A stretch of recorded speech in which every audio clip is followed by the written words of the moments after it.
we certainly are not. Right. That's a requirement from the federal government about individuals with specific charges against them. Right. Unfortunately. We offer a summer institute. We're ramping up our 7-week program as I speak to bring students in, 20 such students for a 7-week experience where they'll get academics, some hands-on workshops, and some experiences that we think are phenomenal. We're going to learn restaurant etiquette and go to a restaurant.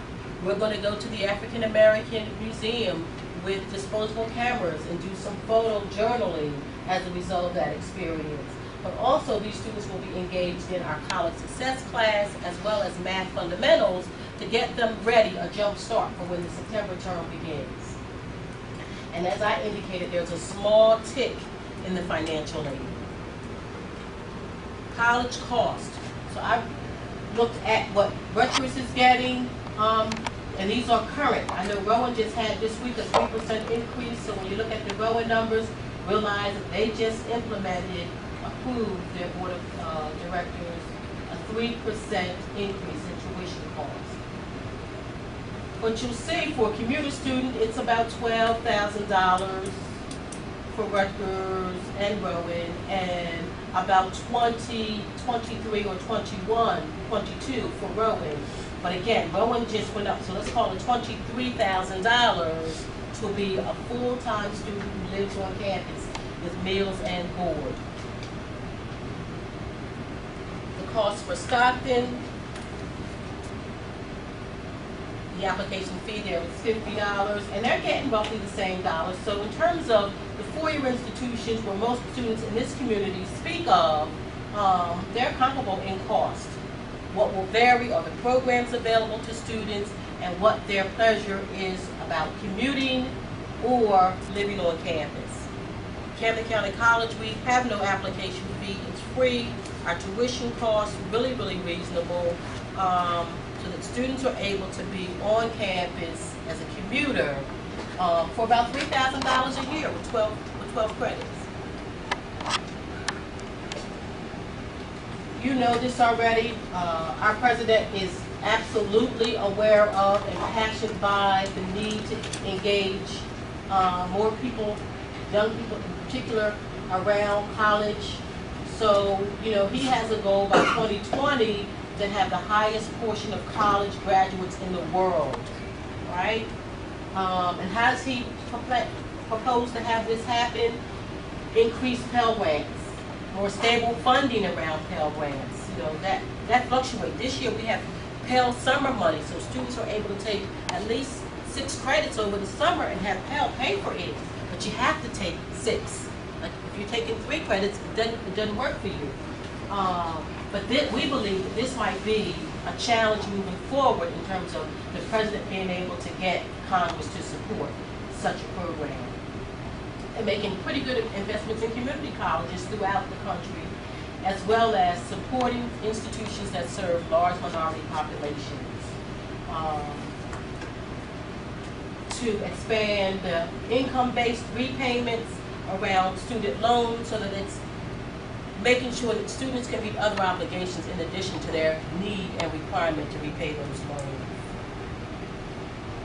So here's my hats off to young urban leaders because I believe that you all are a tremendous resource for our community and you arrived just in time. There's lots of talk about, you know, education and what that may mean now and into the future. So having boots on the ground is going to be important with accurate, relevant information for students and parents. And it's absolutely important that you demonstrate what's needed. I need to see, just like Mr. Robinson needs to see, a new force that will commit themselves to what needs to happen for our community that isn't top down. We know what that does for people in our community. Ways to access the information for which I used to generate this presentation is all here. The one other thing I might say to you is that as you move through the community with information about accessing higher education, that you might consider also ways in which we might increase voter education and registration. All right? Thanks very much. Dr. Hill, I have a question for you. Thank you. So a problem I know a lot of people are in is that they went to Camden County College before, let's say when they were 18, 19 years old. They had financial aid. They also had a student loan. They dropped out after the first or second semester, didn't pay the money back, and feel stuck as though they can't go back now that they're in that situation. I know one person in particular this happened to, and when he went back this year, he discovered this situation happened to him about 8 years ago, that he was off the books, that the school didn't even have record that he owed them money, and he was happy to see that, and then now he'll be returning in September. Do you have any advice, or what do you have information that for us if we run into that situation? On the academic side, there is a 5-year forgiveness policy. So after 5 years, they will forgive your grade point average. It doesn't go away, it doesn't disappear from your transcript, but you begin anew, basically. On the financial side, students are required to go into a payment arrangement in order to access college again. So you have to go into a monthly payment arrangement in order to facilitate the actual return. So to settle your old debt? To settle your old debt.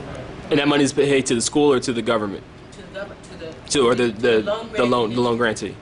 Absolutely. And I just want to note, and Dr. Hill or Demetrius, I don't know if you have anything to add, that because it's important that we tell people this, that a student loan is I'm pretty sure is the only loan or only thing on your credit report that you cannot eliminate. You can't eliminate it through bankruptcy. Absolutely. It will stay with you for the rest of your life, and people should be aware of that, because sometimes, I was warned, you don't have to take the maximum available to you. You really should take the amount that you need. But for people that maybe haven't ever had that much money before, the largest check I ever held in my hand was a refund check, which was over $3,000 on my first day of school at Rutgers. So I want to note that. And then the last thing is a big difference between Rutgers and Camden County College, unfortunately, is that Rutgers, you get a refund check on the first day of school. Camden County College has a principle in place where you get it after 60% of the semester is over. So I believe it's like a little bit after spring break in the spring semester it would be. And the reason they do that is because they've had students that once they got that check, they didn't show up to class anymore. So it's for good reason. Do you want to add anything? The last thing I will say is that we need to make sure that people in our community know and understand that college is available and affordable. We have a real challenge around making sure that students only take student loans when they need them for college expenses. I counsel students all the time, unfortunately, and they want to upgrade their car, they want to take a vacation, not with student loan money, because They're high interest now. because when you're a a 4-year student at a 4-year college, that last semester, hopefully, and you need loans to complete that task, to leave with the trophy, and you've tapped out of that process too because you began loans in Camden County College, although you had full federal, state aid, EOF, right? Maybe a scholarship. You didn't need it then. It may not be available for you when you do need it. And it's not for car upgrades and those kinds of practices. And trying to get students to understand that for the very reason you just identified, Sean, because they've never seen or had those type of dollars to use for anything, right? But to make sure that students know that college loans are for college expenses and not to be enticed by the rhetoric, because they're able to access those monies, but not again if they max out of what the loan eligibility includes for them over their college experience. Again, thank